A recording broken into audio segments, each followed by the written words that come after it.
आजकल युवा नेता क्या करते हैं, मोबाइल लेते हैं और किसी दोस्त को पकड़ा देते हैं। ध्यान से सुनना इस बात को।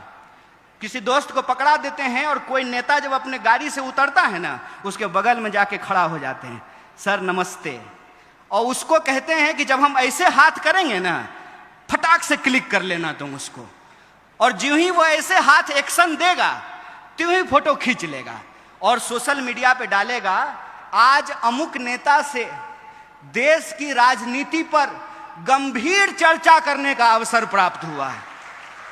हाथ जोड़ करके कहते हैं भाई ये मत करना, ये मत करना, ये याद रखना कि तुम्हारी राजनीति क्या है। इस देश में बाप जात पैसा चलता है मेरे भाई, बीजेपी, बाप जात पैसा। अगर बाप जात और पैसा नहीं है तो तुम्हारे पास एक ही विकल्प है, तुमको ऑथेंटिक होना पड़ेगा। वैलेंटाइन डे पे झूठ मूठ का आई लव यू कहने से काम नहीं चलेगा मेरे भाई। अगर प्यार करते हो तो तुम्हारे दिल में प्यार हो, और वो प्यार ऐसा हो कि वो इंसान तुमको मिले ना मिले तुम ही प्यार बन जाओ, ऐसा जज्बा तुम्हारे अंदर होना पड़ेगा।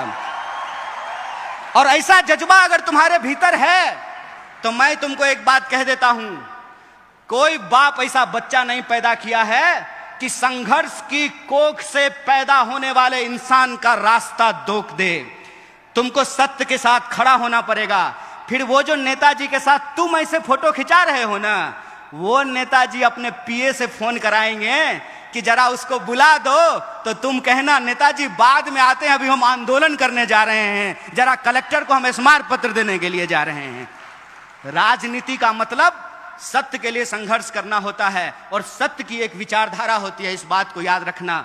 दक्षिण, वाम और मध्य के रास्ते में मैं पढ़ने के लिए नहीं कहता हूं, उसका चुनाव आप खुद करो, लेकिन कैटेगरी में मत फंसो। लेकिन एक कैटेगरी जरूर होती है, वो कैटेगरी होता है सत्य का। उस सत्य की विचारधारा पे चलो, और इस देश ने बार बार ये साबित किया है, यह देश बुद्ध की धरती है, इसीलिए यहाँ कोई भी संघर्ष हिंसा से नहीं अहिंसा से करके उस संघर्ष को जीता जा सकता है। अगर बुद्ध ने उंगली माल को संत बना दिया अपने अहिंसा से, तो तुम भी आज के उंगली माल को रास्ते पे ला सकते हो अपने संघर्ष से। बस इस बात को याद रखना।